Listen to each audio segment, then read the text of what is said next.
আসসালামু আলাইকুম রহমতুল্লাহ। প্রিয় দিনী ভাই ও বোনেরা, আমরা পূর্বের ভিডিওর মধ্যে জেনেছি যে আমরা অজুর শুরুতে কোন দোয়া পড়ব এবং অজুর মাঝে কোন দোয়া পড়ব। তো আজকে আমরা সর্বশেষ জানব যে অজু শেষ করে আমরা কোন দোয়া পড়ব। আমরা উত্তম রূপে অজু করব। অজু করার পর আমরা সর্বশেষ এই দোয়াটা পড়ব। আমি দোয়াটা আপনাদেরকে সুন্দরভাবে বলে দিতেছি, আপনারা ভিডিও দেখে দেখে দোয়াটা মুখস্থ করে নেবেন এবং আপনারা প্রতিদিন অজুর পরে, প্রত্যেকবার অজুর পরে আপনারা এই দোয়া পাঠ করবেন। এই দোয়া পাঠ করলে কি ফজিলত, কি ফায়দা আমি আপনাদেরকে বলে দিব ইনশা আল্লাহ। তো সেই দোয়াটা হলো, আমরা কালিমাতুশ শাহাদার পাশাপাশি আমরা আরও কয়েকটা শব্দ আমরা অ্যাড করে নিব, যেটা নবীজি শিখিয়ে দিয়েছেন। অবশ্যই আল্লাহ তাআলা আমাদেরকে উত্তম প্রতিদান দান করবেন।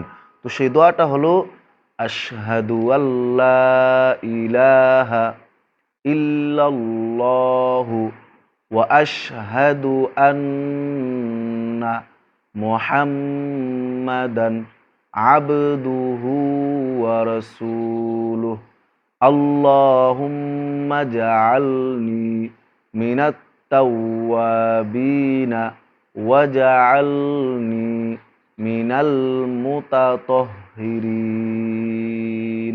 আমি আবারও বলতেছি, আপনারা মনোযোগ সহকারে খেয়াল করে শুনুন এবং আপনারা ভিডিওটা দেখে দেখে দোয়াটা মুখস্থ করে নিয়ে তারপর আপনারা প্রতিদিন আমল করবেন ইনশাআল্লাহ।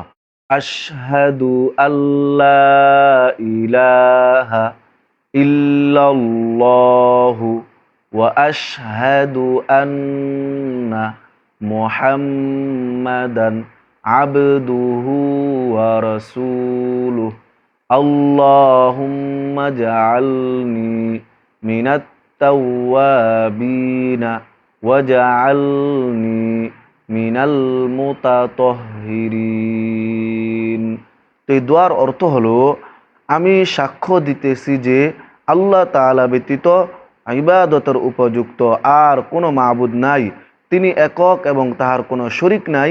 আমি আরও সাক্ষ্য দিতেছি যে হযরত মুহাম্মদ মুস্তাফা সাল্লাল্লাহু আলাইহি ওয়াসাল্লাম আল্লাহ তাআলার বান্দা ও রাসূল।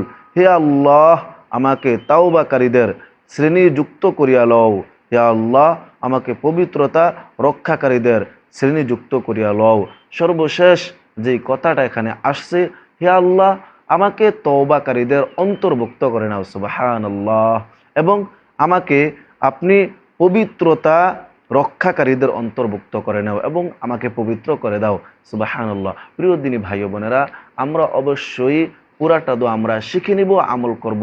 যদি পুরাটা নাও পারি, কমপক্ষে আমরা কালিমাতুশ শাহাদা আমরা পড়ব এবং আমরা আসমানের দিকে তাকিয়ে আঙ্গুল দিয়ে আমরা কালিমাতুশ শাহাদা পাঠ করলে আল্লাহ পাক রব্বুল আলামিন আমাদেরকে জান্নাতের যে কোনো দরজা দিয়ে জান্নাতে ঢোকার জন্য অনুমতি দিয়ে দিবেন, সুবহানাল্লাহ। এটা আল্লাহর রাসূলের কথা, আল্লাহ নবী বলেছেন। এই অজুর পর কেউ যদি কালিমাতুশ শাহাদা আসমানের দিকে তাকিয়ে আঙ্গুল উঠিয়ে পড়ে, তাহলে আল্লাহ তাআলা মৃত্যুর পর তাকে জান্নাতে ঢোকার জন্য জান্নাতের যে কোনো দরজা দিয়ে আল্লাহ তাআলা আদেশ করবেন, সুবহানাল্লাহ। প্রিয় দিনী ভাই বোনেরা, এত ফজিলতপূর্ণ একটা আমল কোনোভাবেই ছাড়া যায় না। আপনারা পুরাটা দোয়া পারলে পড়বেন, যদিও পুরাটা না পারেন তাহলে আপনারা অবশ্যই কমপক্ষে কালিমাতুশ শাহাদা আপনারা এভাবে আমল করবেন। আল্লাহ তাআলা আপনাদেরকে উত্তম প্রতিদান দান করবেন ইনশাআল্লাহ। আল্লাহ পাক রব্বুল আলামিন আমাদেরকে প্রতিদিন অজুর পর এই দোয়ার আমল নিয়মিত করার তৌফিক দান করেন। আসসালামু আলাইকুম ওয়া রাহমাতুল্লাহি ওয়া বারাকাতুহু।